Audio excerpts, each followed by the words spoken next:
Manvi PLD bank ನಿರ್ದೇಶಕರ ಚುನಾವಣೆಗೆ ಈಗ ಕಾಂಗ್ರೆಸ್ ಮತ್ತು ಬಿಜೆಪಿ ಮುಖಂಡರ ನಡುವೆ ರಾಜಕೀಯ ಜಿದ್ದಾಜಿದ್ದಿ ಪಡೆದುಕೊಂಡಿದ್ದು, ಬಿಜೆಪಿ ಪಕ್ಷದವರು ಹೈಕೋರ್ಟ್ನಿಂದ ತಡೆಯಾಜ್ಞೆ ತಂದಿದ್ದರಿಂದ ನಾಳೆ ನಡೆಯಬೇಕಿದ್ದ ಚುನಾವಣೆಗೆ ಬ್ರೇಕ್ ಬಿದ್ದಂತಾಗಿದೆ. ರಾಯಚೂರು ಜಿಲ್ಲೆಯ ಮಾನ್ವಿ ಪಿಎಲ್ಡಿಬಿ ಬ್ಯಾಂಕ್ನ ನಿರ್ದೇಶಕರ ಕ್ಷೇತ್ರಗಳಲ್ಲಿ ಷೇರು ಮತದಾರರನ್ನ ತಮಗೆ ಬೇಕಾದ ಕೆಲವರನ್ನ ಉಳಿಸಿಕೊಂಡು ರಾಜಕೀಯ ತಂತ್ರಗಾರಿಕೆ ಮಾಡಲಾಗಿತ್ತು ಎಂದು ವಕೀಲ ರಾಯಪ್ಪ ಮಾಧ್ಯಮಕ್ಕೆ ತಿಳಿಸಿದ್ದಾರೆ.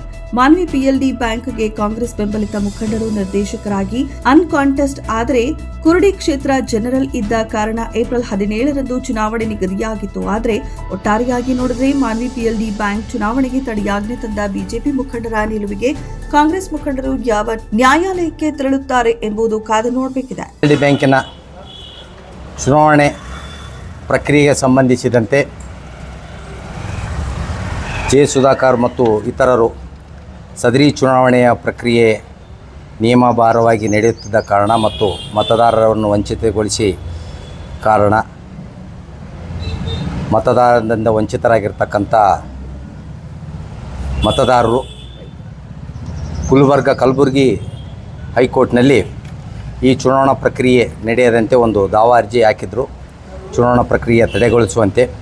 ಹಾಗಾಗಿ ಮಾನ್ಯ ನ್ಯಾಯಾಲಯವು ದಿನಾಂಕ 15/4/2026ರಂದು ನಡೆದ ವಿಚಾರಣೆ ಸಮಯದಲ್ಲಿ ಅರ್ಜಿದಾರರ ಮನವಿಯನ್ನು ಪುರಸ್ಕರಿಸಿ ದಿನಾಂಕ 17/4/2026ರಂದು ನಡೀತಕ್ಕಂಥ ಒಂದು ಚುನಾವಣಾ ಪ್ರಕ್ರಿಯೆಗೆ ತಡೆಯಾಜ್ಞೆಯನ್ನು ನೀಡಿರುತ್ತಾರೆ.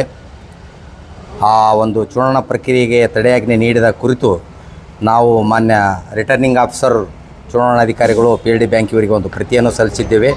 ಅದೇ ರೀತಿಯಾಗಿ ಪಿಎಲ್ಡಿ ಬ್ಯಾಂಕಿನ ವ್ಯವಸ್ಥಾಪಕರಿಗೂ ಸಹ ಈ ಒಂದು ಪ್ರಕ್ರಿಯೆ ನಡೆಸಬಾರದಂತಂದು ಅವರಿಗೂ ಸಹ ಮಾಹಿತಿಗಾಗಿ ನ್ಯಾಯಾಲಯದ ಒಂದು ಆದೇಶದ ಪ್ರತಿಯನ್ನು ಸಲ್ಲಿಸುತ್ತಿದ್ದೇವೆ.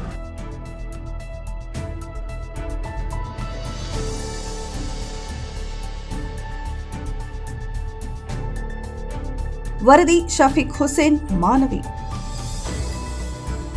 ಮೆಂಡು ನ್ಯೂಸ್ ನೆಟ್ವರ್ಕ್, ಸತ್ಯದ ಕನ್ನಡಿ.